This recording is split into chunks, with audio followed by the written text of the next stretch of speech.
Hello everyone, সবাইকে alpha একাডেমির পক্ষ থেকে স্বাগত জানাই।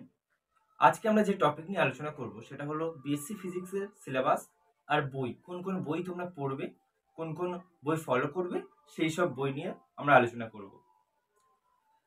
তো তাহলে শুরু করা যাক ভিডিওটা। চ্যানেলে নতুন হয়ে থাকলে subscribe please and press the bell icon. তাহলে শুরু করছি ভিডিও।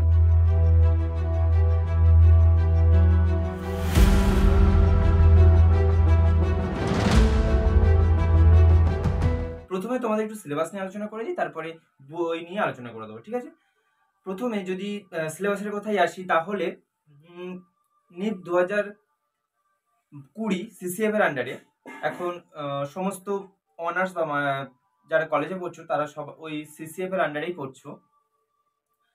তোমরা ফিজিক্সে দুটো টপিক পড়বে। এখন থিওরি পার্টের কথা বলছি, দুটো টপিক পড়বে। সেই দুটো টপিক হলো একটা ম্যাথমেটিক্যাল ফিজিক্স আর একটা ক্লাসিক্যাল মেকানিক্স। আর ম্যাথমেটিক্যাল ফিজিক্সে কি কি আছে?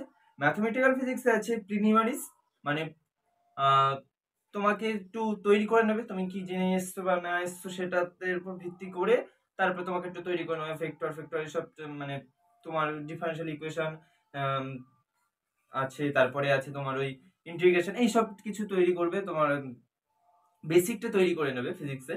তারপরে তৈরি করবে তোমার অর্ডিনারি ডিফারেন্সিয়াল ইকুয়েশন। তারপরে আসছে প্রিলিমিনারিজে পড়ে অর্ডিনারি ডিফারেন্সিয়াল ইকুয়েশন, এর ভিতরে বিভিন্ন পার্শিয়াল ডিফারেন্সিয়াল আছে, বিভিন্ন রকম পার্ট রয়েছে, সেসব ডেপথে যাচ্ছি না, যখন একটা পার্ট হবে তখন একটা করে বলে দেওয়া হবে। তারপরে আসছে ভেক্টর। ভেক্টরে কি আছে? ডট প্রোডাক্ট, ক্রস প্রোডাক্ট, এইসব যেমন তোমরা জানো এরকমই আছে, কিছু কিছু কিছু পার্ট আছে, সেগুলো তোমরা করবে। তারপরে আছে কার্ভিলিনিয়ার কোঅর্ডিনেট। এটা একটা ইন্টারেস্টিং চ্যাপ্টার, ইন্টারেস্টিং টপিক। এরপরে এই যে কার্ভিলিনিয়ার কোঅর্ডিনেট গেল, এই চারটে তোমাদের মনে হয়, হ্যাঁ চারটেই আছে তোমাদের ভেক্টর ভেক্টর বলছি ওই তোমাদের ম্যাথমেটিক্যাল ফিজিক্সের ক্ষেত্রে। এবার আসছি আমরা ক্লাসিক্যাল মেকানিক্স। ক্লাসিক্যাল মেকানিক্সে এরকম 5-6টার মতো পার্ট, 5-6-7টা মনে হয় পার্ট রয়েছে। কি কি আছে? Review of Newton's law of Newton's law এর কনসেপ্ট দিয়ে একটা চ্যাপ্টার আছে। তারপরে আছে ওয়ার্ক এনার্জি, কাইনেটিক এনার্জি। ওই যে বিভিন্ন রকম তোমাদের কাইনেটিক এনার্জি যে কাজগুলো করেছিলে 11-এ, হ্যাঁ 11-এ, সেইগুলো আসবে। সেগুলো বেসিক থেকে শুরু করে কিছুটা বেশি, মানে তোমরা যা পড়ে এসছো 11-12 তার থেকে একটু বেশি, খুব বেশি না, একটু বেশি ওইগুলো, এই পার্টগুলো থাকছে। তারপরে থাকছে ডাইনামিক অফ সিস্টেম অফ পার্টিকেলসের জীবনে মানে পার্টিকেলসদের নিয়ে বিভিন্ন কাজবাজ থাকছে। তারপরে থাকছে তোমাদের সেন্ট্রাল ফোর্স তোমরা পড়ে এসছো 11-এ, সেটাই। এই সিলেবাসটা বেসিক্যালি তোমাদের 11-এ বেস করে তৈরি করে। 11 সেকেন্ড সেম বেসিক্যালি তোমাদের হবে ওই 12-এর সিলেবাসকে নিয়ে। তাহলে কি বোঝা গেল? আমরা 11-এর সিলেবাসকে যে যত কমপ্লিট করেছি ঠিকঠাক, সে তত ভালোভাবে ফার্স্ট সেমটা ঠিকঠাক কমপ্লিট করতে পারবো। তাহলে এবার সেন্ট্রাল ফোর্স হলো। এবার তারপর আছে ইউনিফর্ম স্ফেরিক্যাল শেল। এটা একটা টপিক। স্ক্যাটারিং একটা টপিক, ছোট্ট একটা টপিক, খুব সামান্য, খুব সহজ টপিক, 3-4 লেকচারে হয়ে যায় শেষ। তারপরে আসছে তোমাদের মেকানিক্স অফ কোয়ান্টিয়াম। মেকানিক্স কোয়ান্টিয়াম মেনলি ওটা কি বলা হয়? ওটা ফ্লুইড মেকানিক্স এর ভিতরে পড়ছে। ফ্লুইডের টেনশন ফেনশন এসব কিছু, ফ্লুইডের এই বিভিন্ন ব্যাপার স্যাপার রয়েছে। তাহলে এই গেল আমাদের সিলেবাস। এবার আমরা আসবো বইয়ে। তাহলে বইয়ের ব্যাপারটা কি আসছে চলো বলি। এবার আছে তোমাদের বইয়ের ব্যাপারটা। দেখো, বই তো পড়তেই হবে, স্যারদের নোটস তো তোমরা পড়বেই, স্যারদের নোটস তো দরকারি, স্যারদের নোটস পড়তে তো হবেই, ওটা তো পড়বেই।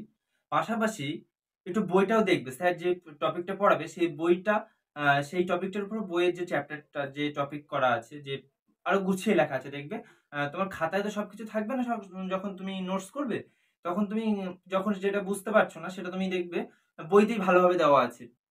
স্যারদের বোঝানোর পরেও দেখবে ওটাতে মোটামুটি তুমি পেরে, মানে না বুঝতে পারলে তুমি বইটা পড়লেও হয়ে যাবে।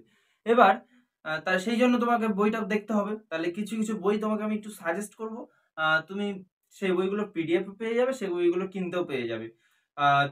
যে বইগুলো কিনতে পারবে সেগুলো কিনে নেবে, বা যেগুলো তোমার মনে হবে যে কিনবো সেগুলো কিনবে, আর যেগুলো মানে কিনবে না, সেগুলো পিডিএফ আকারে থেকে যাবে তোমার কাছে, বা পিডিএফ আকারে নিয়ে নেবে।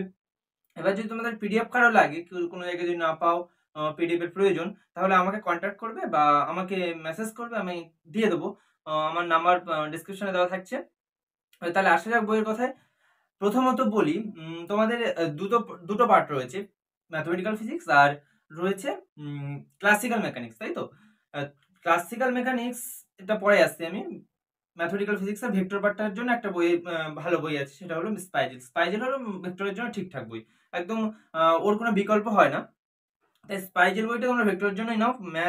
ম্যাথ বলছি, ফিজিক্স মেজর মাইনর সবার জন্য এটা একই কথা বললাম। এবার আসছি ম্যাথমেটিক্যাল ফিজিক্সের অন্য পার্টগুলোর কথা বলছি আমি। ম্যাথমেটিক্যাল ফিজিক্সের অন্য পার্টগুলো স্পাইজেল তুমি নিতে পারো, বিদেশি লেখকের কথা বলছি আমি মেইনলি এখন। তুমি স্পাইজেল নিতে পারো। স্পাইজেল যদি নাও তখন তোমার ডিফারেনশিয়াল ইকুয়েশনের জন্য নিতে হবে সিমন্সের একটা বই আছে ম্যাথমেটিক্যাল ফিজিক্সের, তাহলে ওই বইটা তুমি দেখতে পারো। ওইখানটা ডিফারেনশিয়াল ইকুয়েশনের পার্টটা বেশ ভালোভাবে দেওয়া আছে। তারপরে আছে তুমি পিসকোনোভের একটা ম্যাথমেটিক্যাল ফিজিক্সের বই আছে, ওই বইটা বেশ ভালো, ওই বইটা তুমি দেখতে পারো।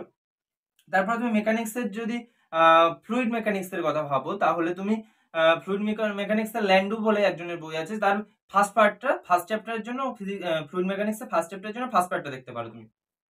এবার বাকি পার্টটা তুমি পেয়ে যাবে স্পাইজেলের ভিতরে, ঠিক আছে? বাকি পার্টটা স্পাইজেলের ভিতরে পেয়ে যাচ্ছ। আর এছাড়া তুমি যদি মেকানিক্সের আর কিছু বই নিতে চাও, মেকানিক্সের বই বলতে হ্যাঁ, কেপনার বলে একজন আছেন, ওনার বইটাও তুমি নিতে পারো। এবার আসি তোমরা কিভাবে পিডিএফ গুলো পাবে। দেখো, পিডিএফ গুলো তোমরা বিভিন্নভাবে পেতে পারো। তোমরা একটা পেতে পারো তোমার সিনিয়রদের কাছে পেতে পারো, তোমাদের সিনিয়রদের কাছে পেতে পারো। তারপর পেতে পারো তোমরা এরকম বইয়ের অনলাইনে বই ডাউনলোড করার জন্য বিভিন্ন ওয়েবসাইট আছে। আর সেক্ষেত্রে এর ভিতরে কোনটা যদি তোমাদের না হয়, তাহলে তোমাদের ডেসক্রিপশনে থাকা নাম্বারটা একটু মেসেজ করো যে এই বইটা লাগবে, তাহলে সে বইটা পাঠিয়ে দেওয়া হবে তোমাকে, ঠিক আছে? তাহলে আজকে ভিডিওটা এই পর্যন্ত। ভিডিওটা ভালো লাগলে একটা লাইক করে দিও, আর আমাদের চ্যানেলটাকে সাবস্ক্রাইব করতে ভুলো না।